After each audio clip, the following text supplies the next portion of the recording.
आता पाहूया टॉप 9 महत्त्वाच्या बातम्या।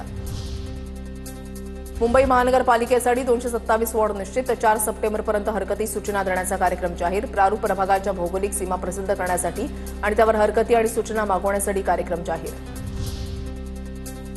पुणे महापालिकेची प्रारूप प्रभाग रचना जाहीर। 165 नगरसेवक असणार, 4 नगरसेवकांचे 40 प्रभाग तर 5 नगरसेवकांचा 1 प्रभाग असणार। 3 सप्टेंबरपर्यंत नागरिकांना हरकती नोंदवता येणार। आगामी निवडणुकीसाठी नागपूर महानगरपालिकेची प्रभाग रचना जाहीर। 2017च्या निवडणुकीप्रमाणे यंदाही 4 नगरसेवकांचा प्रभाग। पालिकेमध्ये एकूण 151 नगरसेवक संख्या असणार। दीक्षाभूमी विकासाची कामं कधी सुरू करता? मुंबई उच्च न्यायालयाच्या नागपूर खंडपीठानं महानगर प्राधिकरणाला प्रतिज्ञापत्र मागितलं। दीक्षाभूमी स्मारकाच्या विकासाची कामं गेल्या वर्षभरापासून रखडलेली।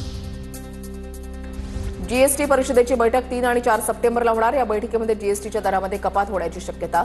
स्वातंत्र्य दिनाच्या भाषणामध्ये मोदींनी संकेत दिले होते। चाकरमानी नव्हे तर कोकणवासी उल्लेख करण्याचे अजित पवारांकडून प्रशासनाला निर्देश। लवकरच याविषयीचे परिपत्रक काढण्यात येणार। चाकरमानी शब्द अवमानकारक असल्याचे वाटत असल्यामुळे व्यक्त केलं होतं मत। गणेशोत्सवाच्या जादा रेल्वे गाड्यांच्या संख्येमुळे कोकण रेल्वेचं वेळापत्रक कोलमडलं। कोकण कन्या तब्बल 3 तास उशिरा, तुतारी एक्सप्रेस 1 तास 30 मिनिटं, राजधानी एक्सप्रेस 4 तास उशिरानं। पुण्यामधून गणेशोत्सवासाठी कोकणामध्ये जाणाऱ्यांसाठी आजपासून एसटीचं ग्रुप बुकिंग करता येणार।